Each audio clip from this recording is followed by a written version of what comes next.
Hello students, आपके अपने YouTube channel learn like Gurukul में आपका स्वागत है। तो मैं हूं अमित सर और आज आपको पढ़ाने वाला हूं कक्षा 6 का गणित, जो कि होने वाला है अभ्यास 1 का बी। आई होप आपने अभ्यास 1 का देखा होगा। यदि आपने नहीं देखा है तो इसी वीडियो के डिस्क्रिप्शन में जाइए, वहां पर अभ्यास 1 का ए का लिंक लगा हुआ है, वहां से जाकर के आप उसे देख सकते हैं। तो चलिए शुरू करते हैं हम अभ्यास 1 का बी। हम सबसे पहले उसके बेसिक्स के बारे में समझेंगे, जिससे हमें वो चैप्टर बहुत ही आसान लगे। ठीक, तो देखते हैं है क्या पूर्ववर्ती संख्या और अनुवर्ती संख्या। ये आपने पहले कभी तो पढ़ा नहीं होगा, क्योंकि ये क्लास 6 से शुरुआत होती है इसकी। तो ध्यान समझिएगा, पूर्ववर्ती संख्या किसे कहते हैं। यदि हम आपको आसान शब्दों में बताएं तो पूर्ववर्ती संख्या का मतलब होता है जो संख्या आपको दी जाए उसके एक पहले की संख्या। जैसे मैं कहूं कि 10 की पूर्ववर्ती क्या होगी, आप बोलोगे 9। 15 की क्या होगी, आप बोलोगे 14। मैं बोलूं 25 क्या होगी, आप बोलोगे 24। क्यों? क्योंकि हमें जो संख्या मैं बोलूंगा आपको उसमें से एक घटाना है। पूर्ववर्ती मतलब होता है उस संख्या में से एक कम। ठीक, वही आपको ये बताएगा परिभाषा। ठीक है, देखिए, किसी प्राकृतिक संख्या से एक घटाने पर उसके ठीक पहले वाली प्राकृतिक संख्या प्राप्त होती है, जिसे उसकी पूर्ववर्ती संख्या कहते हैं। अर्थात जो आपको संख्या मिली उसमें से आप एक घटाएंगे तो आपको जो प्राकृतिक संख्या प्राप्त होगी वो क्या होगी, पूर्ववर्ती संख्या होगी। 10 में से एक घटाया तो क्या आया, 9। 6 में से एक घटाया तो क्या आया, 5। और 25 में से एक घटाया तो क्या आया, 24। अर्थात 10 की पूर्ववर्ती संख्या 9 है, 6 की 5 है, 25 की 24 है। इसी तरह से 735 की क्या हो जाएगी, आप सब लोग बताओ। 735 की पूर्ववर्ती संख्या क्या होगी, तो हो जाएगी 734। और 872 की क्या हो जाएगी, 871। हम आपको लास्ट में होमवर्क भी देंगे, जिसे आप जरूर सॉल्व करने की कोशिश करिएगा। ठीक है, आई होप आपको समझ में आया होगा। चलते हैं अनुवर्ती तरफ। आप समझिए अनुवर्ती संख्या होती क्या है। मेन चीज होता है कि अनुवर्ती संख्या का मतलब ही होता है एक बाद, अनुमाने फॉलो करना होता है, उसके जो बाद की संख्या होगी वही संख्या को क्या होती है, अनुवर्ती संख्या। अर्थात जो मैं संख्या बोलूंगा आपको उसमें एक जोड़ना है। जैसे मैंने बोला 10 की अनुवर्ती संख्या क्या होगी, तो आपको तुरंत एक जोड़ के 10 का क्या करना है, 11। मैं बोलूं 25 का 26, 225 का 226। ठीक, इस तरह से। अब इसके परिभाषा समझते हैं। किसी प्राकृतिक संख्या में एक जोड़ने पर उसकी अगली या फिर ठीक बाद वाली प्राकृतिक संख्या प्राप्त होती है, जिसे अनुवर्ती या फिर उत्तरवर्ती भी कहते हैं। आप लोग कंफ्यूज मत होना कि अनुवर्ती उत्तरवर्ती अलग अलग है। अनुवर्ती और उत्तरवर्ती सेम चीज है। ठीक, 10 का अनुवर्ती क्या होगा, 11। 47 का क्या होगा, 48। 331 क्या होगा, 332। इसके एक बाद वाली उसमें एक जोड़ेंगे हम। 472 का क्या होगा, 472 का उत्तरवर्ती या फिर अनुवर्ती क्या होगा, 473 होगा। ठीक, तो चलते हैं अगले बेसिक की तरफ। ये देखो, ये क्या, ये क्रमागत संख्या है। अर्थात क्रम के बाद हम गिनती क्रम से पढ़ते नहीं पढ़ते हैं। कैसे पढ़ते हैं, 1 2 3 4 5 6 7 ऐसे पढ़ते हैं ना। ऐसा तो कोई पढ़ता नहीं है 1 2 4 3 6 5 7, ऐसा तो कोई पढ़ता है। हम सभी पढ़ते हैं क्रम के अनुसार। तो यही चीज, वही संख्या ही क्रमागत संख्याएं कहलाती हैं, कि क्रम से एक के बाद एक आने वाली, एक के बाद एक आई, फिर दूसरा, फिर दूसरा, फिर दूसरा, इस तरह से। ठीक है, वो संख्या, वो प्राकृतिक संख्या क्या कहलाती है, क्रमागत संख्या। जैसे कि 4 5 6 7, फिर डाट डाट डाट 108 109 110, जैसे कि ऐसे ले लिए, 1 ले लिए, 2 ले लिए, 3 ले लिए, 4 ले लिए, फिर 5, फिर 6, फिर 7। देखो क्रम के अनुसार है कि नहीं है, क्रम के अनुसार इसे कहते हैं क्रमागत संख्याएं। जैसे मैं बोल दूं 10 की क्रमागत संख्याएं क्या होंगी, तो आप बोलोगे 11 12 13, यही तो बोलोगे आप। क्रमागत मतलब उसके बाद क्रम के अनुसार उसके बाद संख्या आएगी। मैं बोल दूं आपको कि 15 के बाद 4 क्रमागत संख्याएं लिखिए। 15 के बाद यानी कि 4 लिखना है, 16 17 18 और 19। ये क्या हो गई, 15 के बाद 4 क्रमागत संख्याएं। ठीक हो गई ना। तो यही सब चीजें आपको अभ्यास में मिलने वाला है। ठीक, जब आप इसको ध्यान से समझ जाएंगे, आपके लिए अभ्यास जो है, ये जो सॉल्व करना अभ्यास बहुत ही इजी तरीके से सॉल्व कर पाओगे। ठीक, देखो, निम्नांकित प्रश्नों में रिक्त स्थान की पूर्ति के लिए सारणी के नीचे 4 विकल्प दिए गए हैं, जिनमें से केवल एक ही सही है। सही विकल्प चुनकर रिक्त स्थानों की पूर्ति कीजिए। चलिए, प्रश्न है 4 5 6 7 8, नीचे है 23 24 25। यहाँ पे हमें क्या करना है, भरना है। ठीक, अब बाद में दिए गए 27। अब देखो इसमें एक पैटर्न फॉलो हो रहा है। ठीक है, देखो 4 5 एक क्रमागत संख्या है कि नहीं है, 4 के बाद 5, 5 के बाद 6, 6 के बाद 7, 7 के बाद 8। तो नीचे भी सेम उसी तरह से होना चाहिए। देखो है कि नहीं। 23 के बाद 24, 24 के बाद 25, 25 के बाद 26, 26 के बाद 27। ठीक, तो देखो ऑप्शन में कहा 26 है, ये रहा option number C is the correct answer. दूसरा प्रश्न सेम इसी तरह से है। 9, 8, 7, 6, 5। देखो क्रम के अनुसार संख्या है कि नहीं है। क्रम का मतलब होता है यही नहीं कि हमेशा संख्या आगे बढ़े, कभी कभी संख्या क्रम के अनुसार संख्या पीछे भी बढ़ सकती है। ठीक, संख्या पीछे बढ़ रही ना, 9 के बाद 8, 8 से कम 7, 7 से कम 6, 6 से कम 5।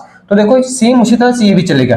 35, 34, तो यहाँ पर क्या होगा 33, यहाँ पे क्या है 32, अब क्या 31। देखो क्रम बन गया सेम टू सेम ना। देखो 33 कहाँ है, option number B is the correct answer.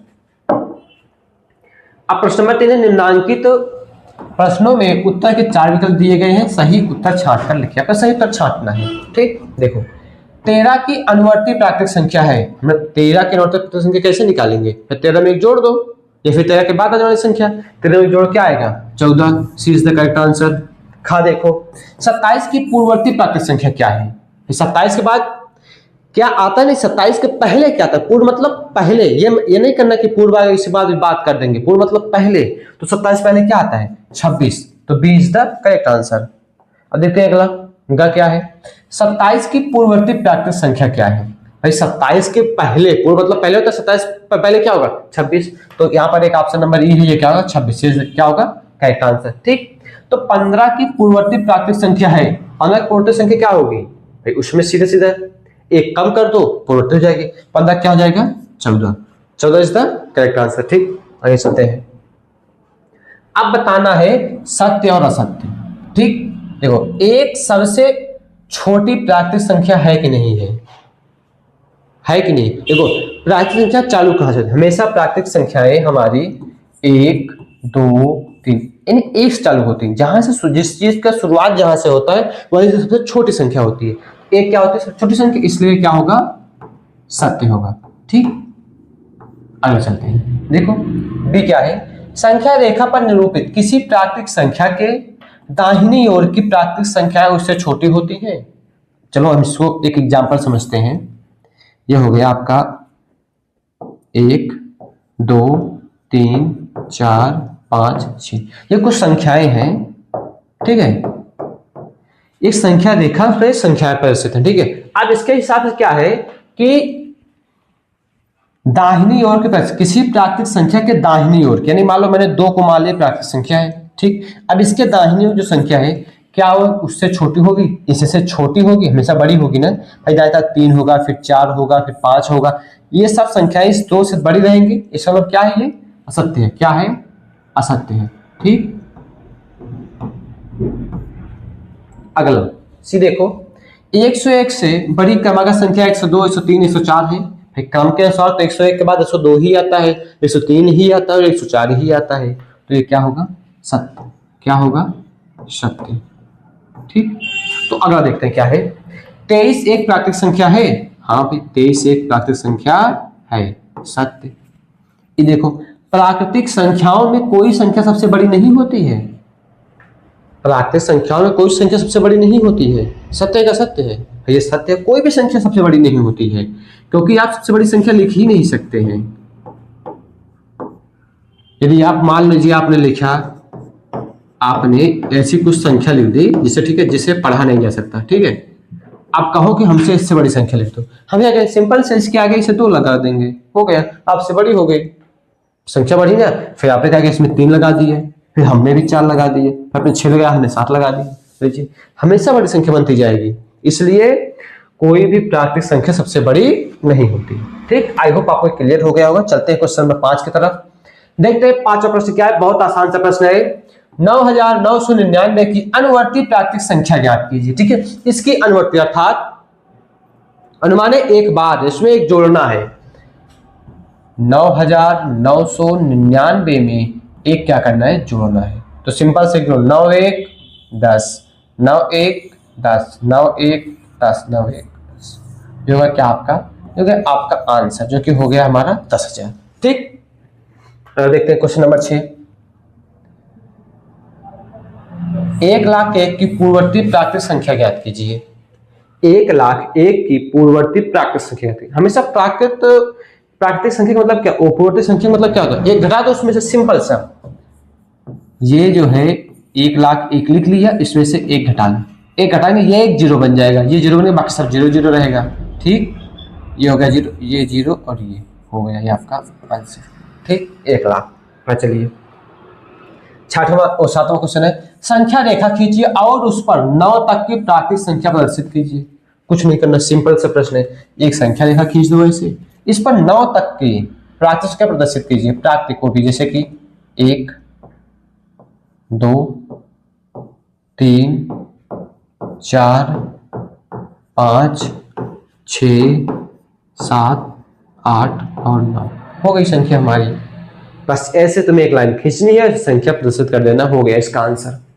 Question number 8, 4 अंकों की छोटी से छोटी प्राकृतिक संख्या लिखिए, इसकी पूर्ववर्ती संख्या, उसकी पूर्ववर्ती प्राकृतिक संख्या ज्ञात कीजिए। अर्थात हमें सबसे पहले 4 अंकों की सबसे छोटी से छोटी संख्या लिखनी है। क्या लिखनी है, तो लिखनी है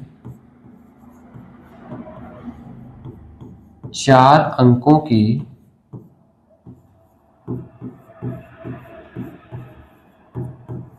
छोटी से छोटी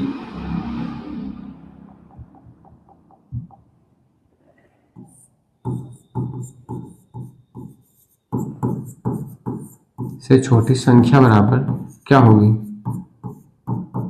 4 अंक की सबसे छोटी संख्या लेना। अर्थात हमें क्या बताया था, सबसे छोटी संख्या लिखने के लिए सबसे पहले 1 लिखो, उसके बाद संख्या कितनी बच रही लिखने के लिए, 3 बच रही, 3 जीरो लगा दो। ये सबसे आसान तरीका, ना भूलने वाला तरीका। ठीक, इसके क्या करें, इसकी पूर्ववर्ती संख्या। अब इसका यानी कि जो हमने लिखा है 1,000 की पूर्ववर्ती संख्या क्या होगी हमारी, है इसमें से हमें एक घटाना पड़ेगा। अर्थात 1,000 में से एक घटा दो तो क्या आएगा, 999। क्या आएगा, 999 हमारा हो गया आंसर। ठीक, ये आपने कॉपी नोट कर लो। ठीक, चलते हैं अगले क्वेश्चन की तरफ। 6 अंकों की बड़ी से बड़ी प्राकृतिक संख्या लिखकर इसकी अनुवर्ती प्राकृतिक संख्या ज्ञात कीजिए। अब में 6 अंकों की सबसे बड़ी से बड़ी संख्या लिखनी है। कितने अंकों की, 6 अंकों की बड़ी से बड़ी प्राकृतिक संख्या बराबर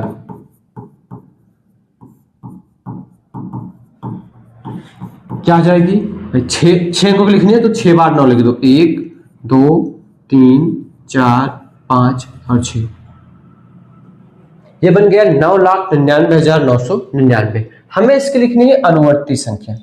अनुवर्ती संख्या बराबर